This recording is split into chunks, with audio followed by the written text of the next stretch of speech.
Fala pessoal, eu sou o Alisson e esse é o canal Programação Dinâmica. No vídeo de hoje eu vou conversar um pouquinho com vocês sobre a minha experiência em aprender inglês.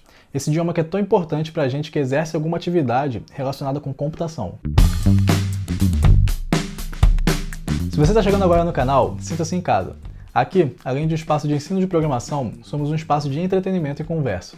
Então se você gosta de tecnologia, já se inscreve e fica com a gente. E não esqueça de ativar o sininho para receber notificações de vídeos novos. Primeiramente, tenho que te dizer que nesse vídeo eu não vou te propor um método para você aprender inglês.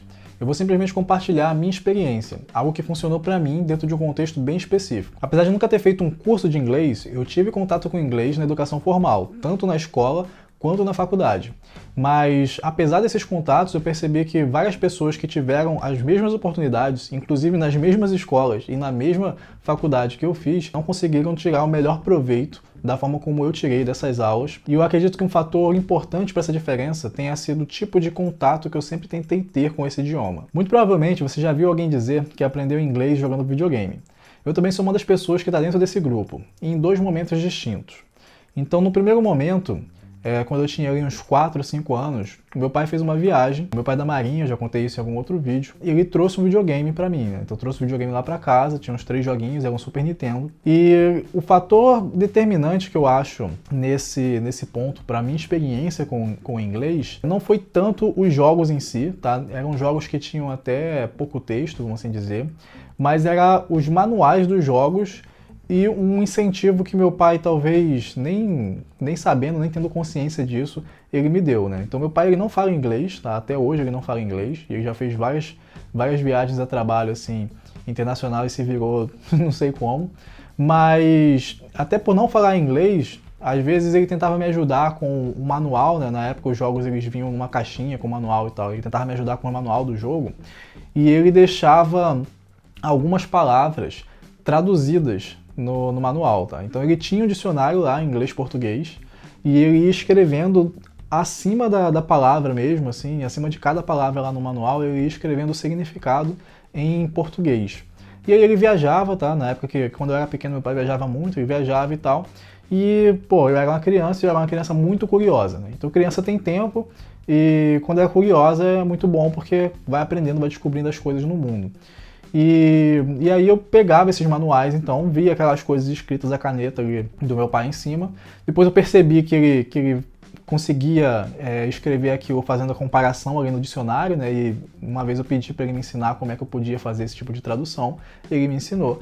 E boa parte das coisas que eu aprendi assim enquanto pequeno se deu por conta disso, tá? Então eu ficava tentando entender manuais de games em inglês, tá?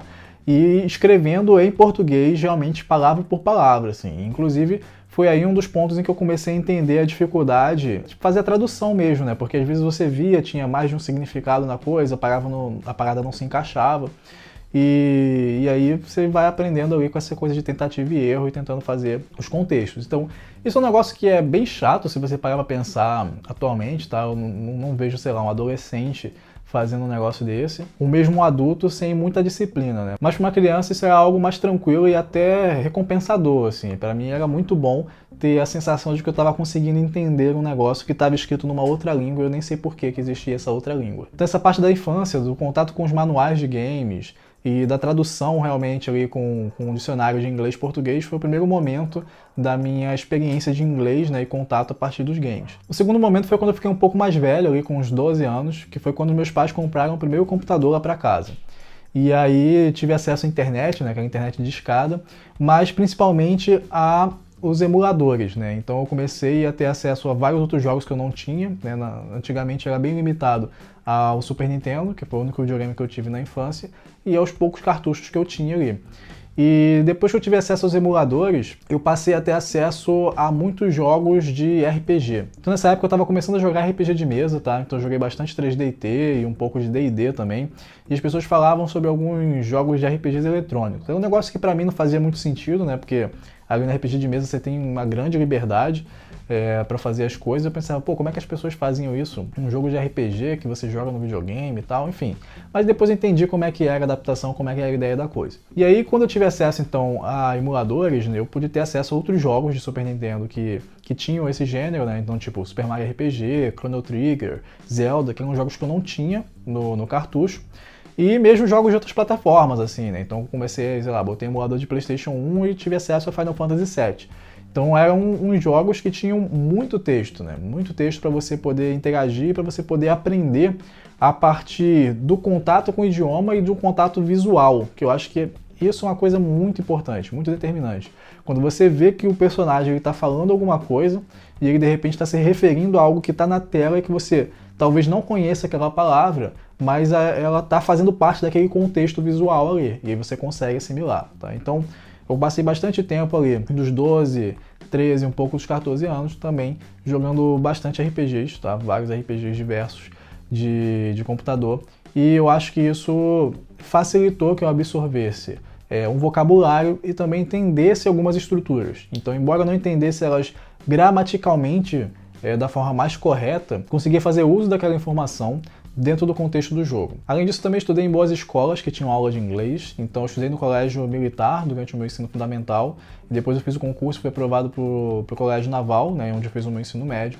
Mas o que eu percebo é que vários colegas, várias pessoas que também passaram por essas escolas não tiveram o mesmo aproveitamento de inglês que eu tive e não se sentiam confortáveis com o seu nível de idioma, tá? Não atingiram a fluência. E depois tiveram que recorrer a algum curso, algum complemento, tá? Então a própria Kizzy, por exemplo, ela estudou em colégio militar também e ela chegou lá no IME sem saber inglês direito, tá? Ela teve que fazer um cursinho depois lá. O meu irmão também estudou no colégio militar e também está no IME agora, está no terceiro ano do IME e está correndo atrás da fluência e fazendo o curso. Então, apesar de não estar propondo um método, o que eu posso te dar aqui como uma dica, de repente, é você tentar manter o máximo de contato possível com o idioma que você quer aprender, tá? Então isso me serviu para o inglês, isso me serviu depois, mais tarde, também para o francês. Então eu tive a oportunidade de começar a estudar francês quando eu estava no segundo ano do colégio naval e durante esse período e até depois disso, eu mantive várias coisas, tipo assim, games, que eu podia jogar em francês, eu selecionava o francês como a língua principal. No computador, eu passei a mudar o meu idioma do sistema operacional para francês e até hoje ele está em francês, tá?